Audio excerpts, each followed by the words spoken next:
Today I'm going to check out the Husky rolling tool cabinet and see if it's any good. What's happening, Panda Nation? Peter Von Panda here in my garage, and I need a place to put my tools. They have been scattered all over the place. I can never find them. I probably have more tools than any person needs. I probably am doubled up on sockets and wrenches and all sorts of things, and I could probably simplify that, but I need a place to put them all in the first place where I can organize them and I know where they'll be. So I picked up this Husky tool cabinet. Husky's a brand that you know, so I'm hoping that it's pretty good, and the price was pretty decent for rolling tool cabinets. Let's check it out. This Husky 27-inch 11-drawer tool chest cabinet.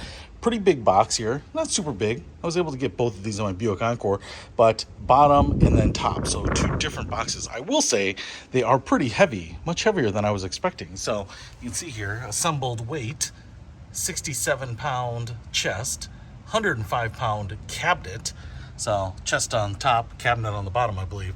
So a total of 172 pounds. That is a pretty decent sized person, so a lot heavier than I was expecting, and by the measurements this is what will fit in the area I have planned for it. So let's get it out of the boxes. All right, as I'm learning, they have actually put some thought into the packaging here.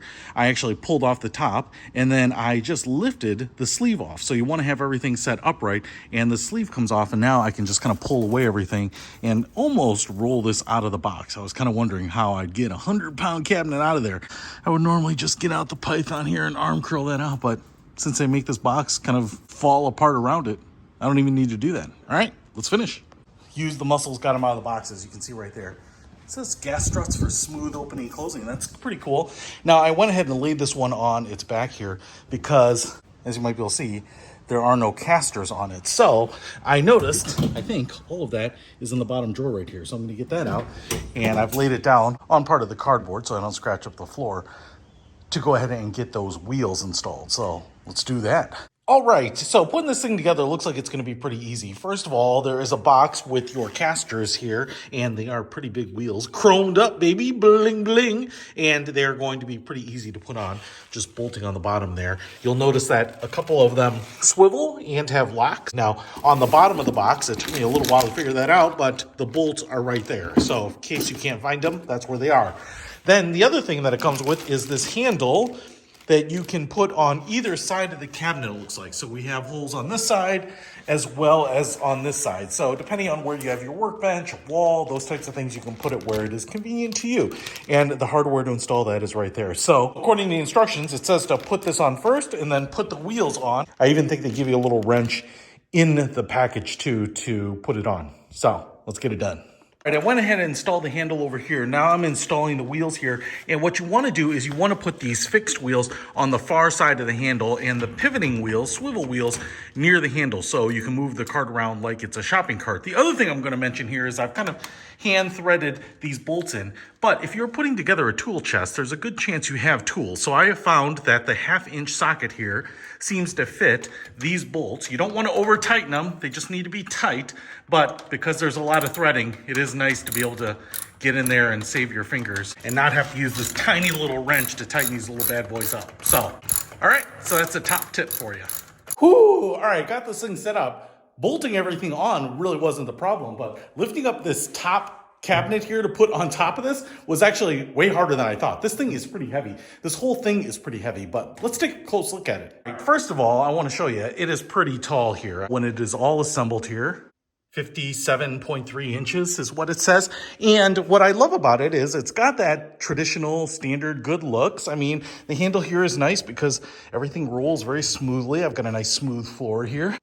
It's very Mike Lowry smooth. And what I also love is that everything that you get on this is labeled places. Gas struts for smooth opening and closing. And I can tell you, that is absolutely smooth opening and closing. It's kind of like a trunk. We also have some of these soft, grippy pads here for the rest of the drawers. Some of them already have them installed here, so you won't have things banging, clanging, ruining the paint, that type of stuff.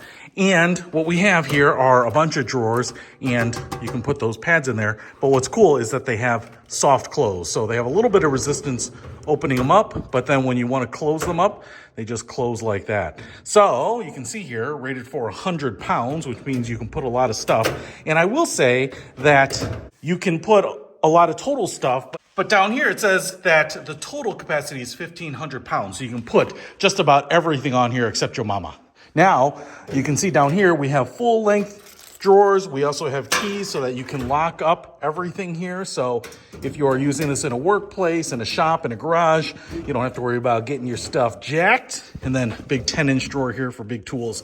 So I really like it. Like I said, it's nice and smooth and lock just like that. They kind of go down pretty far, and now it'll pivot, but they're not rolling. So you can lock both of those. I still have to move this into place here. But I like the finish. I wouldn't mind it coming in some other finishes.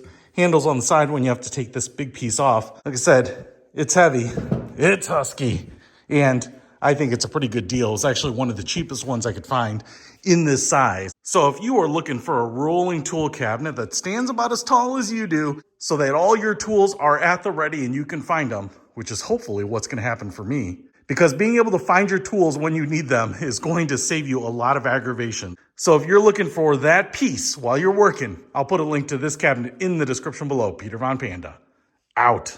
We can discover more and explore so much deeper. We can live better than ever, thanks to Peter Von Panda.